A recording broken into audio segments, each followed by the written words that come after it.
Is waterboarding torture?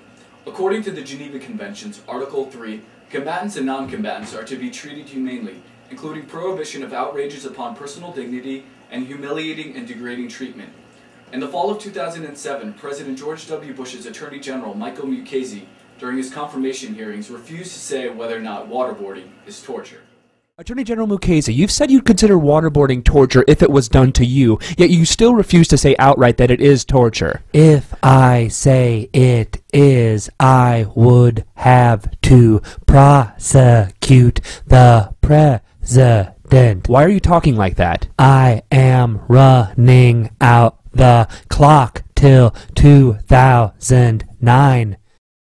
Do you think that waterboarding, as I described it, constitutes torture? There are different ways of doing it. It's like swimming. It's just a freestyle backstroke. If waterboarding could be used almost to define some of the techniques that our trainees are put through, but that's beside the point. It's not being used.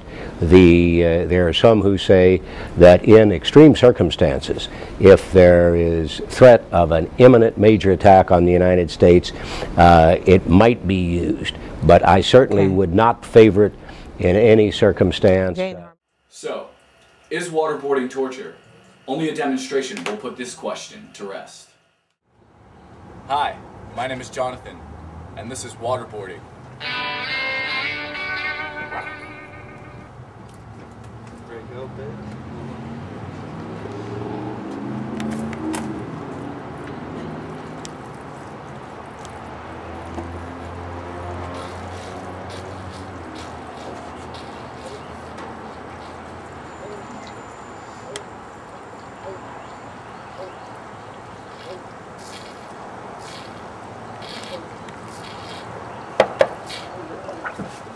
That's something. Do we get it?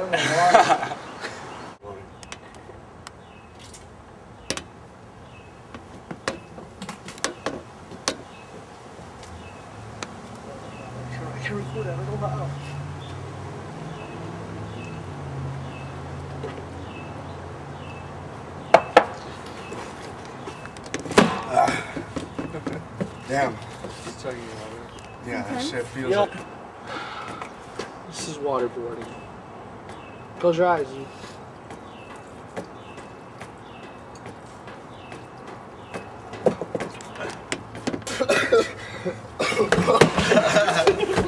We need more water.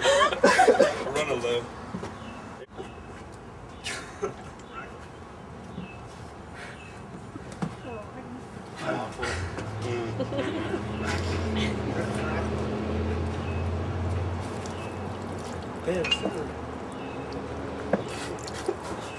I tried to inhale the water. Waterboarding is torture. Nobody should be subjected to this method against their will. I, along with my friends who decided to aid me in this demonstration, found the technique to be more than scary or unsettling. Former CIA Director George Tenet claimed the agency thoroughly researched the technique. However, officials from the agency clearly didn't research its history. After World War II, the United States prosecuted Japanese and war crimes course for waterboarding.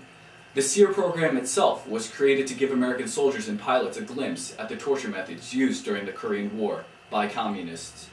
Furthermore, a waterboard used under Pol Pot's regime is currently on display at a genocide museum in Cambodia.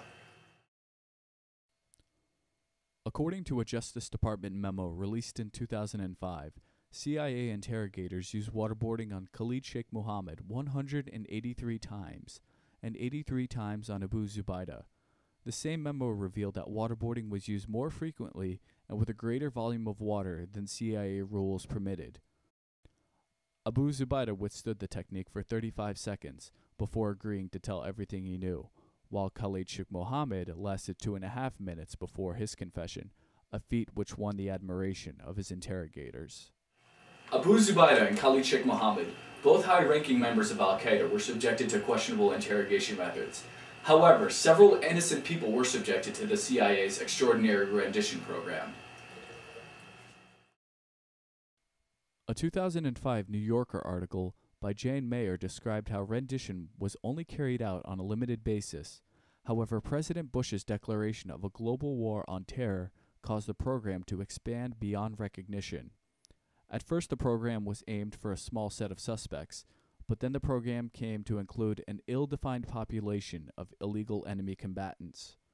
In 1998, a piece of legislation passed through Congress declaring it is the policy of the United States not to expel, extradite, or otherwise effect the involuntary return of any person to a country in which there are substantial ground for believing the person would be in danger of being subjected to torture, regardless of whether the person is physically present in the United States. However, President Bush declared that terrorists who pose a threat bear no real distinction between both civilian and military targets, which is why tough new rules of engagement are needed. 5 days after al-Qaeda's attack on the World Trade Center and the Pentagon, Vice President Dick Cheney, reflecting the new outlook, argued on Meet the Press that the government needed to work through the dark side. Cheney went on to say, "A lot of what needs to be done here will have to be done quietly, without any discussion, using sources and methods that are available to our intelligence agencies, if we're going to be successful. That's the world these folks operate in, and so it's going to be vital for us to use any means at our disposal, basically to achieve our objective."